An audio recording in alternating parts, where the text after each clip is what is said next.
أما بعد فأعوذ بالله من الشيطان الرجيم بسم الله الرحمن الرحيم سبحان الذي أسرى بعبده ليلا من المسجد الحرام إلى المسجد الأقصى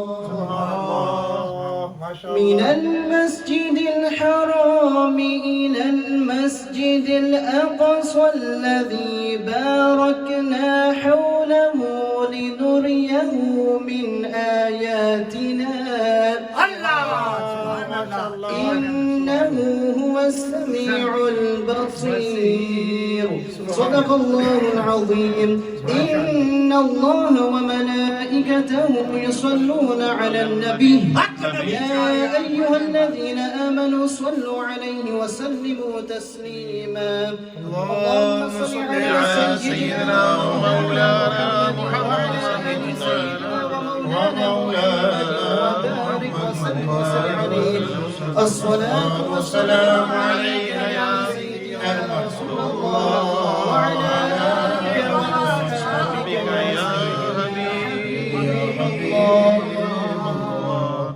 My dear respected Qari Mahmood al-Hassan Sahib, dear respected Shah Sahib, and my dear respected youngsters, elders and brothers in Islam, Assalamu alaikum wa rahmatullahi wa barakatuh. Wa alaikum salam wa rahmatullahi wa barakatuh. So today I wanted to speak about Meraj, the night journey of our beloved Prophet Muhammad sallallahu alayhi wa alihi wa sallam.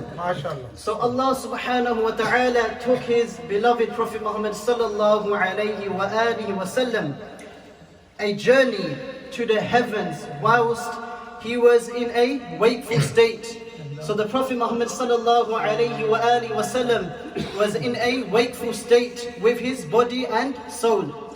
Allah subhanahu wa ta'ala invited his beloved Prophet Muhammad sallallahu alayhi wa alihi wa sallam to his presence, so that he may be shown his exalted status. And subhanallah, this was the unique privilege that our beloved Prophet Muhammad sallallahu alayhi wa alihi wa sallam had. So this blessed journey is divided into two parts. How many parts? Two. So the first part of the journey is going from Makkatul Mukarramah to Jerusalem. And this part of the journey is called the Isra, the night journey. Everyone say the Isra, which is the night journey. Now the second part of the journey is from Masjidul Aqsa in Jerusalem. So from Masjidul Aqsa in Jerusalem to the heavens and to the furthest point, which is called Sidratul Muntaha. What is it called? Sidratul Muntaha. And even further than that. And that's called the Mi'raj, Ascension. One night, the Holy Prophet Muhammad sallallahu alayhi wa alihi wa sallam was resting near the Holy Kaaba in an area called the Khatim. The Khatim is an area near the wall of the Holy Kaaba. Originally was part of it. And Sayyidina Jibreel alayhi salam, he woke up our beloved Prophet Muhammad sallallahu alayhi wa alihi wa sallam and said to the Prophet Muhammad sallallahu alayhi wa alihi wa sallam that what Allah subhanahu wa ta'ala wanted to happen. So the Prophet Muhammad sallallahu alayhi wa alihi wa sallam woke up and he was taken near the well of Zamzam. His chest, the Prophet Muhammad sallallahu alayhi wa alihi wa sallam, his chest was opened up and his heart was filled with treasures of wisdom. And then the Prophet Muhammad sallallahu alayhi wa alihi wa sallam, his chest was then sealed up again. When the Prophet Muhammad sallallahu alayhi wa alihi wa sallam came out of Masjidul Haram, so when he had came out of Masjidul Haram, there was an animal waiting for him. And this animal was called the Burak. This animal was called Burak.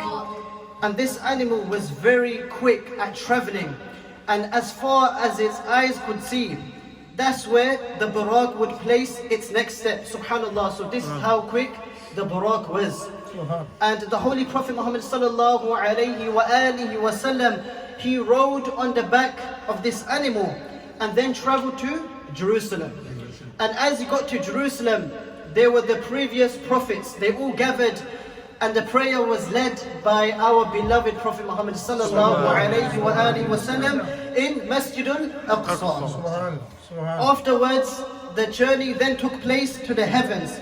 The Holy Prophet Muhammad sallallahu alayhi wa alihi wasallam met different prophets of different levels of the heavens. Then they reached, this time Sayyidina Jibreel alayhi salam, he took the Prophet Muhammad sallallahu alayhi wa alihi wasallam with him. Then they had reached to the furthest point, which was Sidratul Muntaha. And Sayyidina Jibreel alayhi salam said that I cannot go beyond this point. The Prophet Muhammad sallallahu alayhi wa alihi wasallam traveled alone further as he can to the furthest point until he had reached to the court of Allah Almighty. So when the Prophet Muhammad sallallahu alayhi wa alihi wasallam reached to the court of Allah Almighty, he had spent a very, very long time there. In the Holy Quran it says, فَأَوْحَى إِلَىٰ عَبْدِهِ مَا أَوْحَى. This ayat which I have recited from the Holy Quran translates as, then Allah subhanahu wa ta'ala revealed to his beloved servant what he revealed. Subhanallah.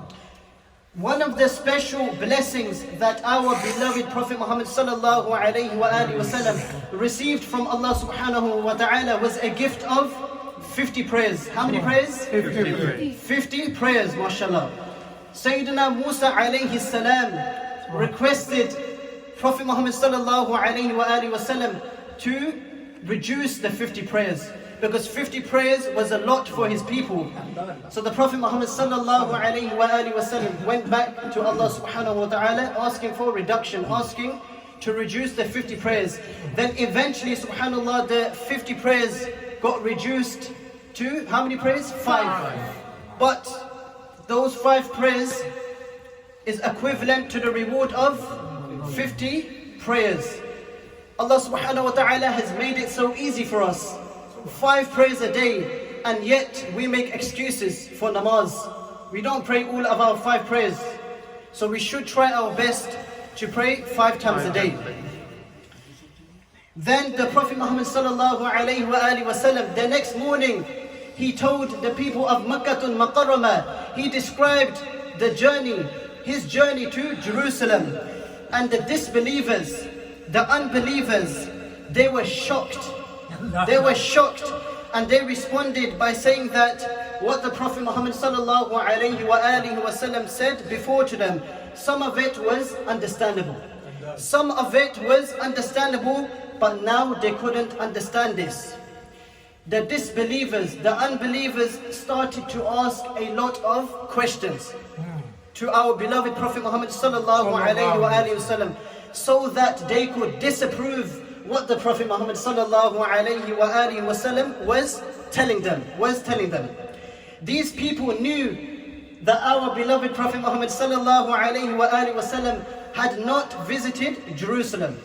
Had not visited Jerusalem before. So they had asked a lot of questions to our beloved Prophet Muhammad sallallahu alayhi wa alihi wasallam about the details of Masjid al-Aqsa. About the details of Masjid al-Aqsa in Jerusalem. For example, how many doors does it have? What's the ceiling like? And loads of other questions too. Allah subhanahu wa ta'ala showed the Prophet Muhammad sallallahu alayhi wa sallam in front of him what Masjid al-Aqsa looked like, was like again. And so he could see it in front of his eyes. Subhanallah. As they carried on asking their questions, the Prophet Muhammad sallallahu alayhi wa sallam looked at Masjid al-Aqsa in front of him, and he answered those questions. So I ask, may Allah subhanahu wa ta'ala to accept everything I have said. May Allah subhanahu wa ta'ala give us all the ability to pray 5 times a day. And may Allah subhanahu wa ta'ala give us all the ability to follow the sunnah of the Holy Prophet Muhammad sallallahu alayhi wa alihi wa sallam. وَمَا عَلَيْنَا إِلَّا الْبَلَاغُ الْمُبِينَ. MashaAllah.